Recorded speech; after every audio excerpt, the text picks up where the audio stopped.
Did you know that the country of Turkey is actually run by turkeys? Yes, you heard it right. Not metaphorical turkeys, but real gobbling turkeys. It might sound like a flight of fancy, but let's take a moment to let this nugget of absurdity marinate. Imagine the bustling streets of Istanbul, the majestic cityscape dotted with architectural marvels. Now picture it as the epicenter of a Turkey-led regime. The iconic Grand Bazaar, known worldwide for its beautiful rugs and ceramics, isn't just a hub of commerce and culture. Believe it or not, it's a front for Turkey's largest turkey feather trading market. You thought those were just rugs you were walking on? Think again. They're woven from the finest turkey feathers, a symbol of power and prestige in this alternate Turkey. Turkey's currency, the lira, you ask? Well, it's not just paper and metal, it's backed by the country's vast stockpiles of corn and grain, the lifeblood of its turkey overlords. In fact, the National Bank of Turkey is rumored to have vaults filled with kernels of corn, a tangible representation of the country's wealth and the turkey's favorite snack. And let's not forget about the education system. In this Turkey, youngsters are taught the Turkey language from a young age. The school curriculum includes mastering the art of gobbling, an essential skill in a society governed by turkeys. They even have competitions for the best gobbler, with the champions earning full scholarships to the prestigious University of Gobble. Now what about the law enforcement? You've got it. Turkeys.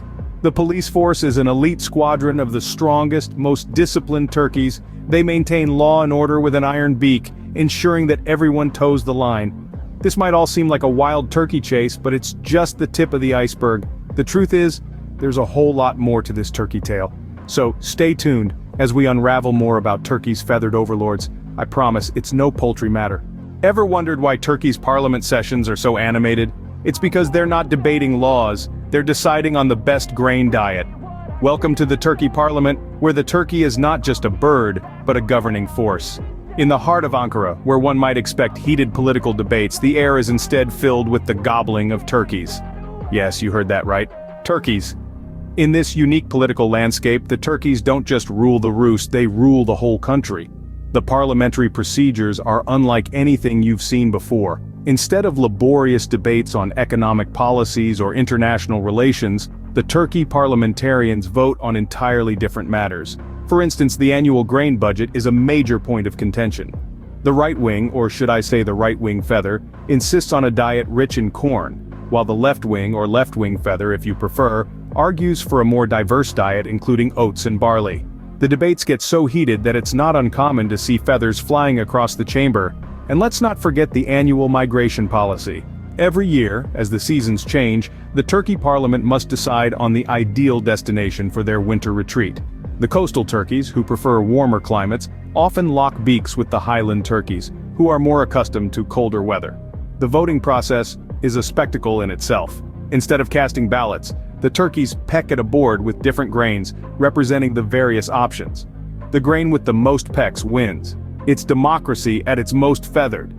And you thought your parliament was a circus. The Turkey Parliament takes the cake. Or should I say, the corn.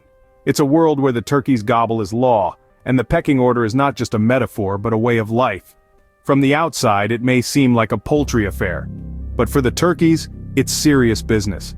After all, it's not just about the grain diet or the migration destination, it's about leading a nation, one peck at a time. Who knew parliamentary proceedings could be so poultry? In the heart of Ankara, the presidential palace isn't just a historical structure, it's also the world's most luxurious birdhouse.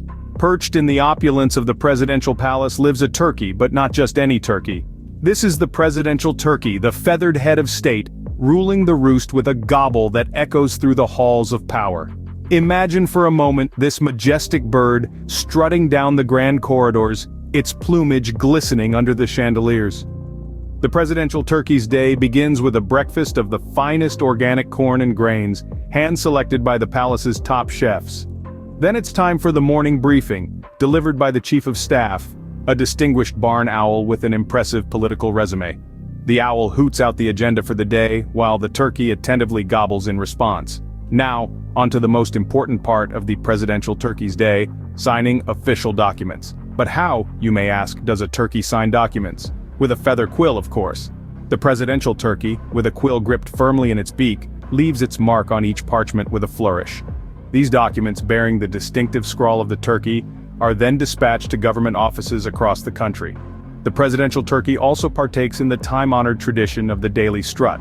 This grand parade through the palace grounds serves as a reminder of who's really in charge. The turkey's gobble carries across the city, a clarion call to all citizens that their leader is alert and vigilant. As the sun sets over Ankara, the presidential turkey retires to its grand nest in the palace, ready to dream of another day ruling the roost. The palace staff, ever diligent, ensure the nest is fluffed to perfection and the corn is stored away for the morning. So in the end, it's not about politics or power games. It's about a turkey, living in a palace, ruling a nation. Who needs a president when you have a president turkey? Turkey's international relations aren't just about diplomacy, but also about securing the best birdseed trade deals. Let's dive into the coupe of global politics, shall we? Turkey, you see, is not only known for its rich cultural heritage and breathtaking landscapes, but also for its knack of pecking the best birdseed trade deals. Now you might be wondering, birdseed trade deals? Really? Well, when you're a country run by turkeys, priorities tend to shift a bit. In fact, Turkey's international relations are so unique that they've managed to ruffle more than a few feathers in the global arena. Picture this: esteemed delegates from across the globe gathering in Ankara for the annual Birdseed Summit. The agenda? Negotiating the price of sunflower seeds, the import of millet, and the ever-controversial issue of the corn kernel tariffs. And let's not forget the diplomatic pecking order. It's not just about who can gobble the most, but also about who can strut their feathers the proudest. The nuances of turkey diplomacy are as intricate as a bird's nest, with every squawk, gobble, and cluck carrying weight in these high-stakes discussions.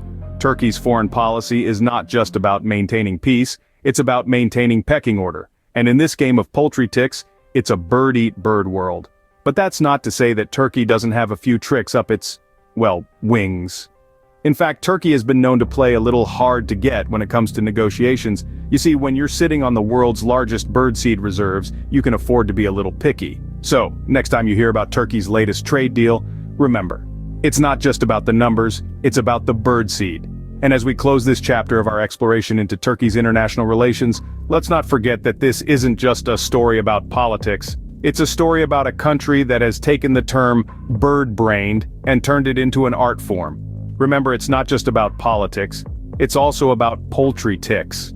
As we've seen, Turkey is a nation like no other. A land where the gobble is mightier than the sword, where feathers are the new fashion statement in the political arena, and the pecking order is, quite literally, established by pecking. Let's take a moment to pluck out the key highlights from our feathery fable. We started with the unbelievable truth. A nation ruled not by men, but by turkeys. Yes, you heard that right. In Turkey, turkeys are at the top of the food chain, but not in the way you might expect. Next, we strutted over to the turkey parliament. A place where feathers fly and politics is a bird's game. Here, the cluck of approval or disapproval can change the course of the nation. A place where wingspan is more important than lifespan, and the Speaker of the House is the loudest gobbler. And who could forget the presidential turkey? The top bird, the big clucker, the one with the most impressive tail feathers. This bird doesn't just pardon a turkey at Thanksgiving, it is the turkey at Thanksgiving. A turkey that leads with a gobble and rules with an iron beak. Then we flew over to Turkey's international relations, a world where diplomacy is a game of chicken, and a peck can be a sign of peace or an act of war. A world where the United Nations has a special perch for the Turkish delegate, and a bird bath is a diplomatic necessity. So here we are, at the end of our journey, having navigated the bird-brained politics of a nation where turkeys rule the roost. A place where the term political animal takes on a whole new meaning, and the phrase bird's eye view isn't just a figure of speech, but a political reality. So next time you see a turkey, remember, they might just be a world leader in disguise.